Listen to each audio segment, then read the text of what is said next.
Hey everybody, it's the Panoptical Poet. It's a beautiful day in Salmo, and so I thought I would come into my backyard and read a poem for you guys. Um, I've hesitated to read this poem and a few of my other poems for a while. I feel like this one is important to read because it seems to me like a lot of the problems in the world are because of trauma inside of people that they haven't dealt with. And unfortunately, we live in a society that I think, in a capitalist society, like the way it's designed in a way that's pretty counter to how I think humans run naturally. So that can be very oppressive, and it can lead to traumatizing situations a lot of times. And there's this huge focus on just being happy all the time. And so I think a lot of people, they try to just pretend that things aren't as bad as they are and just keep going forward. And then, that's where addiction comes into. I struggle with my own addictive behaviors, and lots of other people do too. And that can really affect relationships because, like when we turn to our addictions, like even like Netflix or social media, instead of taking the time to feel our feelings and move through them, we can really get stuck, and that's not really that helpful. Yeah, I guess I've been kind of stuck for a long time, and not so much lately. I feel like I am moving forward, but one of the things that I really struggle with is letting go. Um, it's funny because I was thinking about this book that I read many years ago. I can't remember who it's by, but I'll try to find that out and put it in the description of this video. This book was called The Dance of Anger. And in this book, they talked about how there was a group of women and they were all talking about their best and worst traits. And they were noticing that their best and worst traits kind of went together in a lot of ways. And I was noticing that like so many of my friends and the people in my life that love me and are close to me have talked about how my persistence and my loyalty and all of those kind of things are part of what makes me a person that they love so much. But sometimes I should let go of things, and I'm not always good at that. And yeah, I mean, it's the biggest thing for me this year has been self-acceptance, and accepting that maybe I'm not a person who can just let go of things that easily, and there's reasons for that, and that's okay, but it's still something I would like to work on. And so I have a poem that I would like to read in the spirit of letting go, because I've hesitated to say these things for a while, and sometimes that's what we have to do to really let go, is say the things that we're afraid to say, or do the things that we're afraid to do, and then that can help us to move forward. So here's this poem that I wrote.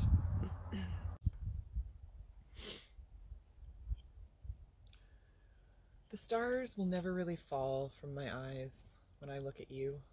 I only hate you for the way you left me adorned with the blame of your misdeeds. And ultimately, I don't really hate you at all. I hate myself for ignoring the whiskey on your breath when you whispered sweet nothings into my ear, for allowing myself to forget how alcohol can split a man in two, and that even if you love the beautiful core of him, the active addict is the one running the show. It's impossible to love that man because of how much he hates himself. And the more that you try to love the man that the addict hates, the more they will both hate you. You have decided to hate me, too, so at least we still have that in common. But it wasn't long after I love yous fell from your lips that you decided to pretend that I didn't exist rather than face the truth of what you did.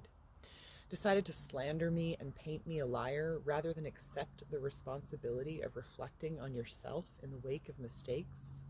Mistakes that I could have forgiven if they weren't so surrounded by lies that were in no way designed to protect me. Lies that forced me to question the sincerity of sweet nothing sentiments that came in whiskey-soaked whispers. Yet in spite of it all, the damn stars won't fall when I see you in my mind. And I see so many chances missed in you and I, so many moments that were filled with the mundane magic that makes life more bearable.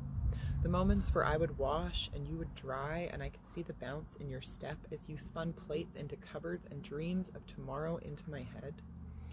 I have to remind myself that it was all just a dream.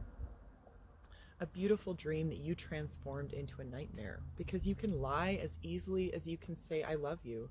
And if the stars won't fall, I need to close my eyes until the sun rises on a new day.